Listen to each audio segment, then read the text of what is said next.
Olá pessoal, esse é o Literatura para a Vida, eu sou Luciane Raposo e conforme eu expliquei na semana passada, eu estou passando por um processo de reestruturação da rotina que é relativamente natural quando os professores retornam à sala de aula. O meu trabalho, digamos, oficial é lecionar para crianças. É uma opção minha, gosto muito do Fundamental 1 e trabalho com uma metodologia chamada Educação Literária, que é inspirada nos trabalhos da Teresa Colomer, da Espanha. Inclusive, eu tenho diversas obras dela aqui. Nessa semana, eu trabalhei este livro, Porque os Gatos Não Usam Chapéu. É uma fábula, a história de um gato que deseja ter um chapéu. Esse é o desejo dele. E de repente, com o passar do tempo, ele percebe que ele precisa de uma caixa, precisa de óculos, precisa de paletó, precisa de calça, precisa de sapato, precisa de alguém para engraxar os sapatos dele. E no final, ele precisa trabalhar para pagar tudo isso. Quando na verdade ele só queria um chapéu. É um livro que eu trabalhei com as crianças no sentido não só do gênero literário, mas também em questões de consumismo, de validação social, de essência. E na metodologia que eu uso, a história é apresentada na segunda-feira e a sequência didática termina na sexta com oficina de histórias. O desafio deles da semana era escrever uma história sobre um animal que tinha um acessório. Para eles entenderem direito o que era um acessório, eu apresentei a minha própria imagem. Eu estava de vestido, de sandálias e disse a eles, essencialmente, eu só precisaria vir para a escola com o vestido e com os sapatos. Mas como vocês sabem que eu gosto de acessórios, então eu coloquei uma pulseira, não era esta na ocasião. Eu uso pulseira, brincos, relógio, cordão com os dois pingentes que eu ganhei de presente, cada um simboliza uma coisa, com o broche que as crianças lembraram na hora. E tem uma série de coisas que são acessórias e que vão mudando com o passar dos dias. E as crianças começaram a perceber que o que é acessório não é essencial. E é essa a ideia do vídeo. Aqui na minha biblioteca, que eu estou reorganizando, agora que chegaram as duas estantes aqui de trás, as outras duas estão de frente para mim. É muito comum que quando eu recebo visitas, eu já falei, as pessoas perguntam onde está a televisão e perguntam se eu já li todos os livros da minha estante. O Volney Fernandes tem uma resposta muito interessante. Ele diz que quando eu vim fazer essa pergunta, você deve responder, li sim, 2 vezes cada um. Alguns livros eu li mais de 2 vezes, alguns autores são muito queridos, tem livros que eu leio quase que ano a ano, né? E outros não, outros eu levo muitos anos sem reler e depois releio. Mas são livros que me interessam. Eu tenho livros de referência, tenho livros de estudo, tenho livros de ficção, de não ficção. Fiz até 2 reels pro Instagram agora há pouco, mostrando como estão as estantes atualmente, porque elas estão em processo de reconstrução. Ainda há livros fora da estante. E possivelmente mais à frente eu vou colocar mais uma estante ali. Por quê? Porque os livros são essenciais para mim, para o meu trabalho na escola, para o meu trabalho como católica. Eu coordeno e leciono num curso de formação de católicos. E era justamente com os alunos desse curso hoje de manhã que eu estava debatendo essa questão. Muitas vezes no dia a dia nós nos perdemos nos acessórios e deixamos o essencial de lado. Então, quando eu trabalho com os meus alunos a questão de prioridades, o que é prioridade na sua vida, o que é essencial? Então, dormir é essencial, comer é essencial, beber água é essencial.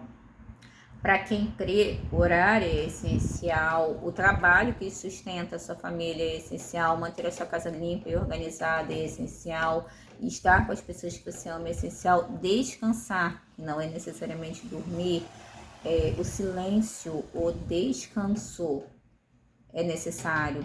Então, o que acontece nos dias de hoje é que nós temos muitos radicalismos, muitos opostos. Como diz uma moça aqui no Instagram, até esqueci o nome dela. Ela faz análise da moda, da semana de moda. Ela estava mostrando que quando o mundo está caótico, e estamos sim, num novo período caótico, parece que não aprendemos nada com o início do século XX, com aquele caos, estamos fazendo tudo errado de novo, tomando na cabeça. E ela faz essa associação de que quando as coisas estão muito complicadas na sociedade, nós tendemos a voltar ao clássico, ao essencial.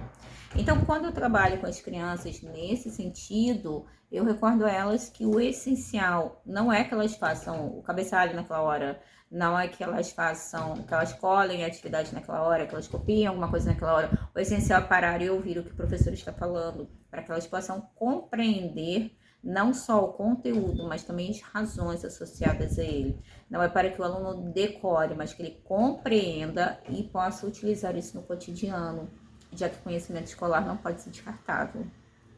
E conversando com os alunos adultos, eu estava falando sobre essa questão. No ano passado eu li esse livro aqui, Essencialismo. É um livro bem interessante, gostaria até que ele fosse um pouco maior. Foi a Adri Canchal que me indicou. É um livro muito interessante porque não é de autoajuda, é de desenvolvimento pessoal. Eu não conservo livros de autoajuda em casa. Mude sua vida em 10 dias. Você passou 10 anos fazendo besteira, depois quer mudar sua vida em 10 dias. Se duvidar, em 10 minutos. É um processo longo. Também estou relendo um livro da Thaís Godinho, o primeiro livro dela, Vida Organizada, em que ela fala justamente sobre isso. E o que é essencial para um leitor? Um leitor talvez precise apenas de uma estante, talvez precise de 4, de 5, de 6. Um leitor é alguém que acredita que o mundo pode ser mais significativo a partir da leitura e que a minha leitura não é melhor do que a do outro, a minha leitura é de uma forma, a leitura do outro é de outra forma. Um leitor é alguém que consegue elencar as suas prioridades. E hoje, falando sobre ambientação mental com os meus alunos, já que eles vão mergulhar na Sagrada Escritura, eu estava falando com eles sobre a necessidade de desenvolvermos esse processo. Nem sempre você está com vontade de ler ou nem sempre você está com vontade de beber água. Eu brinco com as pessoas que a gente não faz só aquilo que a gente está com vontade, mas aquilo que é importante para nós. Então, essa coisa de, eu só leio quando eu estou com vontade. Então, só respire quando você estiver com vontade. O resultado não vai ser muito bom não, mas tudo bem. Por que isso? Porque nós radicalizamos. Então, os acessórios são interessantes, mas a essência é fundamental. A essência é que você tenha sempre um livro ao seu lado para que o seu sentimento no mundo seja associado àquilo que é significativo para você. Então, Jane Austen vai ser sempre significativa para mim, Machado de Assis vai ser sempre significativo para mim, Carlos Drummond de Andrade, Cecília Meirelles, Rubem Braga, Charles Dickens. Alguns autores são essenciais para mim. Outros são apenas passageiros e outros eu retorno. Meus livros religiosos são essenciais para mim, porque eu sou cristã católica, preciso compreender. Minha coleção do Harry Potter, minha coleção de quadrinhos encadernados, minha coleção do Lobato, minha coleção da série Vagalume. Alguns deles são muito antigos, mas eu amo profundamente. Isso é essencial para mim. Toda vez que você coloca primeiro o essencial, depois o acessório, a sua identidade como leitor permanece. Por mais que você leia um livro hypado ou que você faça outras experiências, o essencial permanece. Porque o essencial de um leitor é que ele acredita que o livro é canal de compreensão, de crescimento, de reflexão.